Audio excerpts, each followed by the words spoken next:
नमस्कार दोस्तों, स्वागत है आपका आज के मुख्य समाचारों में। जी हाँ दोस्तों, आपको यहाँ पर देखने को मिलेंगी सुबह से लेकर शाम तक की तमाम बड़ी खबरें, मुख्य समाचार, ब्रेकिंग न्यूज़ अपडेट्स के रूप में। तो दोस्तों, आप सभी लोगों से रिक्वेस्ट है इस वीडियो को ज़्यादा से ज़्यादा लाइक और शेयर करें। तो चलिए दोस्तों, जान लेते हैं आज की पहली बड़ी खबर। राहुल गांधी को पूजा भट्ट का साथ, भारत जोड़ो यात्रा में शामिल हुई अभिनेत्री। कांग्रेस ने लिखा, मोहब्बत चाहने वालों की तादाद बढ़ रही है। जी हाँ दोस्तों, बॉलीवुड एक्ट्रेस और फिल्म मेकर पूजा भट्ट बुधवार को राहुल गांधी के साथ हैदराबाद में भारत जोड़ो यात्रा में शामिल हुई। दोनों एक साथ पैदल चले और कई मसलों पर चर्चा भी की। पूजा भट्ट और राहुल गांधी की फोटो कांग्रेस की ओर से सोशल मीडिया पर पोस्ट की गई और लिखा कि हर रोज नया इतिहास रचा जा रहा है। हर रोज देश में मोहब्बत चाहने वालों की तादाद बढ़ रही है। पूजा भट्ट के इस मुहिम में जुड़ने के बाद से सोशल मीडिया पर उनके कांग्रेस में शामिल होने को लेकर कयास लगाए जा रहे हैं। भट्ट भारत जोड़ो यात्रा से जुड़ने वाली पहली बॉलीवुड एक्ट्रेस है। भारत जोड़ो यात्रा में तमिल तेलुगु फिल्मों की अभिनेत्री पूनम कौर और राहुल गांधी की एक फोटो सोशल मीडिया पर जमकर वायरल हो रही थी, जिसमें दोनों एक दूसरे का हाथ पकड़े नजर आ रहे हैं। इस फोटो को पोस्ट करके कर्नाटक भाजपा नेत्री प्रीति गांधी ने लिखा कि अपने परदादा के पद चिन्हों पर चलते हुए। इसके बाद दोस्तों, अगली बड़ी खबर। टीम इंडिया के चमत्कार के सामने बांग्लादेश ने टेके घुटने, सेमीफाइनल की दहलीज पर भारत। जी हां दोस्तों, टीम इंडिया के चमत्कार के सामने बांग्लादेश ने T20 वर्ल्ड कप 2022 के मुकाबले में भारत के सामने घुटने टेक दिए हैं। एडिलेड में खेले गए इस मुकाबले में भारत ने बांग्लादेश को 5 रनों से हरा दिया। इस मैच में पहले बल्लेबाजी करते हुए टीम इंडिया ने 20 ओवर में 6 विकेट गंवाकर 184 रन बनाए और बांग्लादेश को 185 रन का टारगेट दिया। लेकिन फिर बारिश आ गई और बांग्लादेश को 16 ओवर में जीत के लिए 151 रनों का संशोधित लक्ष्य दिया गया। जवाब में बांग्लादेश की टीम 16 ओवर में 6 विकेट पर 145 रन ही बना पाई और भारत ने यह मैच 5 रनों से डकवर्थ लुईस नियम के हिसाब से जीत लिया। टीम इंडिया अब 6 अंकों के साथ सेमीफाइनल की दहलीज पर पहुंच चुकी है। बांग्लादेश पर जीत के बाद टीम इंडिया ग्रुप 2 में टॉप पर पहुंच चुकी है। इसके बाद दोस्तों, अगली बड़ी खबर। देश भूला नहीं है, कैसे मोदी सरकार ने लोगों को मरने के लिए छोड़ दिया। नड्डा के वैक्सीन वाले बयान पर खड़गे का पलटवार। जी हां दोस्तों, हिमाचल प्रदेश चुनाव से पहले कांग्रेस अध्यक्ष मल्लिकार्जुन खड़गे ने बीजेपी अध्यक्ष जेपी नड्डा के बयान पर पलटवार किया है। उन्होंने बीजेपी सरकार पर कोरोना महामारी के दौरान लोगों को मरने के लिए छोड़ने का आरोप भी लगाया। मल्लिकार्जुन खड़गे ने ट्वीट किया कि कांग्रेस के साथ आता जन सैलाब देख हिमाचल में बीजेपी सदमे में है। घबराहट में बीजेपी नेता नरेंद्र मोदी को वैक्सीन निर्माता बता रहे हैं। कांग्रेस अध्यक्ष ने आगे कहा कि हमें गर्व है कि हमारे वैज्ञानिकों पर जिनकी बनाई वैक्सीन ने करोड़ों को सुरक्षा दी। देश भूला नहीं है, कैसे मोदी सरकार ने लोगों को मरने के लिए छोड़ दिया था। दोस्तों, आपकी जानकारी के लिए बता दें कि बीजेपी अध्यक्ष जेपी नड्डा ने बुधवार को हिमाचल प्रदेश में एक जनसभा को संबोधित करते हुए कोरोना वैक्सीन को लेकर बयान दिया था। दरअसल दोस्तों, जेपी नड्डा ने कहा था कि प्रधानमंत्री मोदी ने 9 महीने में भारत में 2 कोविड के टीके बनवा दिए। डबल डोज और बूस्टर डोज लगाकर आप सबकी रक्षा की। समय आ गया है कि अब आप भी हमारी रक्षा करें। हिमाचल प्रदेश में 12 नवंबर को मतदान होना है। इसी पर मल्लिकार्जुन खड़गे ने निशाने पर बीजेपी को लिया। इसके बाद दोस्तों, अगली बड़ी खबर। ओरेवा को बिना टेंडर दिया था मोरम्बी पुल का कॉन्ट्रैक्ट। कंपनी ने जंग लगी केबलें तक नहीं बदली, भार बढ़ा तो वे टूट गई।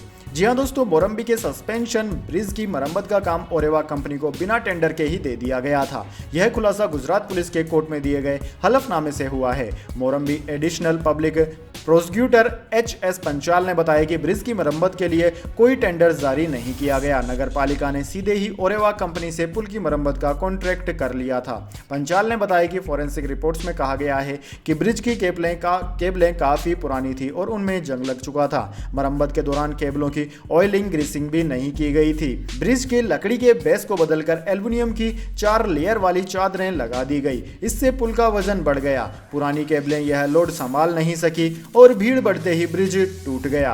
ब्रिज टूटने के मामले में पुलिस ने 9 लोगों को गिरफ्तार किया है। इन्हें मंगलवार को मोरम्बी के मजिस्ट्रेट कोर्ट में पेश किया गया। आरोपियों की रिमांड के लिए पुलिस ने हलफनामा पेश किया। सरकारी वकील पंचाल ने बताया कि पुलिस ने रिमांड अर्जी में लिखा है कि मरम्मत के दौरान ब्रिज के स्ट्रक्चर की मजबूती पर काम ही नहीं किया गया, केवल फ्लोर से लकड़ी हटाकर एल्युमिनियम की चादरें लगा दी गई। इसके बाद दोस्तों, अगली बड़ी खबर। यही हमारी कहानी रही है। भारत से हार के बाद बांग्लादेशी कप्तान शाकिब अल हसन का झलका दर्द। जी हां दोस्तों, टी20 वर्ल्ड कप 2022 में बांग्लादेश को भारत के खिलाफ डकवर्थ लुईस नियम के तहत 5 रनों से हार का सामना करना पड़ा।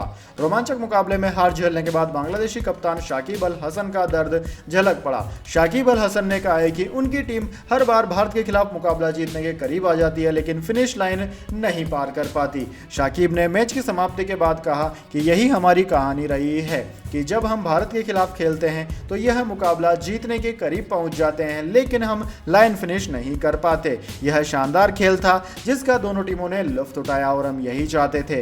अंत में किसी को जीतना है, किसी को तो जीतना ही है और किसी को हारना होता है। लिटिन दास हमारे सर्वश्रेष्ठ बल्लेबाज हैं। जिस तरह से लिटिन दास ने पावर प्ले में बल्लेबाजी की उससे काफी गति मिली और यह विश्वास दिलाया कि हम यहाँ शॉर्ट बाउंड्री होने के चलते टारगेट का पीछा कर सकते हैं। इसके बाद दोस्तों अगली बड़ी खबर, गहलोत की तारीफ पर भड़के पायलट, कहा बगावत करने वालों पर तुरंत एक्शन हो, सीएम की नसीहत, ऐसा बयान नहीं देना चाहिए। जी हां दोस्तों, राजस्थान के पूर्व डिप्टी सीएम सचिन पायलट ने मुख्यमंत्री अशोक गहलोत पर फिर हमला बोला है। पीएम मोदी ने कल गहलोत की जिस तरह तारीफ की उस पर तंज कसते हुए पायलट ने यहां तक कह दिया कि मोदी ने गुलाम नबी आजाद की भी इसी तरह तारीफ की थी। बाद में क्या हुआ सब जानते हैं। वहीं पायलट के बयान पर प्रतिक्रिया देते हुए गहलोत ने नसीहत देते हुए कहा कि उन्हें इस तरह की बयानबाजी नहीं करनी चाहिए। बुधवार को जयपुर में पायलट ने कहा कि प्रधानमंत्री ने कल जो तारीफ की मैं समझता हूं वह कल का बड़ा दिलचस्प डेवलपमेंट है। इस तरह प्रधानमंत्री ने सदन के अंदर गुलाम नबी आजाद की भी तारीफ की थी। उसके बाद क्या घटनाक्रम हुआ वह हम सब ने देखा है, इसे इतना लाइटली नहीं लेना चाहिए। पायलट ने कहा कि 3 लोगों को नोटिस दिए गए। नोटिस के बाद यह जानकारी में आया कि जवाब दिए गए कि हमारी पार्टी अनुशासित है, इस पार्टी में हम सब के लिए नियम कायदे बराबर हैं। इसके बाद दोस्तों अगली बड़ी खबर, पेटीएम के शेयर में छोटे निवेशकों के साथ हुआ बड़ा गेम, एफपीआईज ने दबाकर बेचे शेयर।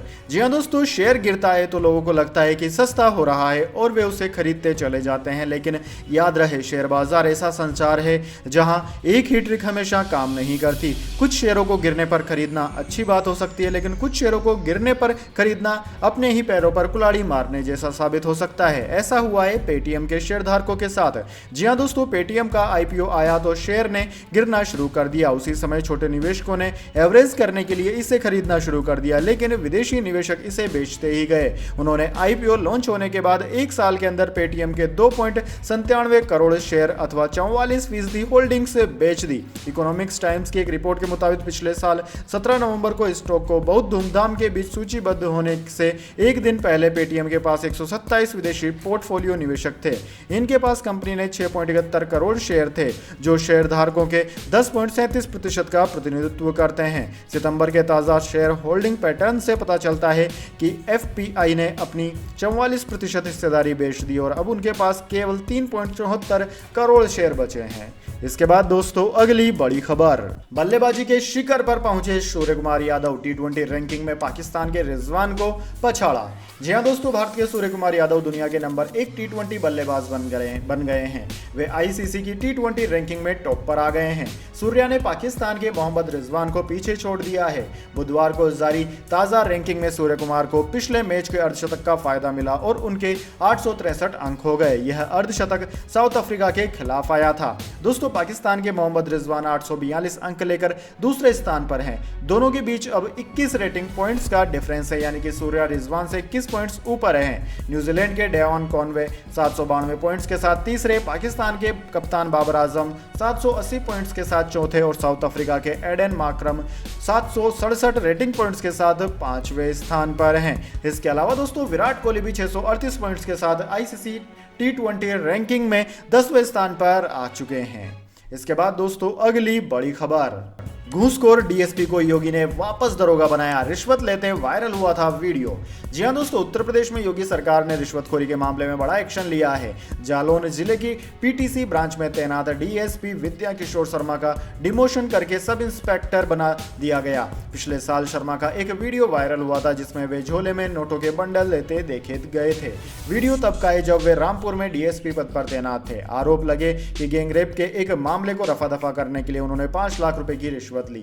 जांच में आरोप सही पाए गए। सीएम योगी आदित्यनाथ ने ट्वीट करके विद्या किशोर शर्मा का डिमोशन करने की जानकारी दी। दोस्तों, मामला 2021 दिसंबर का था जब उन्हें सस्पेंड कर दिया गया था, लेकिन अब उनका डिमोशन करके फिर से उनको नौकरी पर रख लिया गया है। इसके बाद दोस्तों अगली बड़ी खबर, एथेनॉल की कीमतें 2.75 रुपए बढ़ी, गन्ना किसानों को होगा फायदा। जी हां दोस्तों, केंद्र सरकार की आर्थिक मामलों की मंत्रिमंडलीय समिति ने बुधवार को सार्वजनिक क्षेत्र की तेल विपणन कंपनियों द्वारा डिस्टिलरीज से खरीदे जाने वाले एथेनॉल की लागत में बढ़ोतरी को मंजूरी दे दी है। इस फैसले में चीनी कंपनियों से जो ऑयल कंपनियां एथेनॉल खरीदती है उनकी कीमतें सरकार ने बढ़ाने का फैसला किया है। ये बढ़ोतरी 2.75 रुपए प्रति लीटर के हिसाब से की गई है।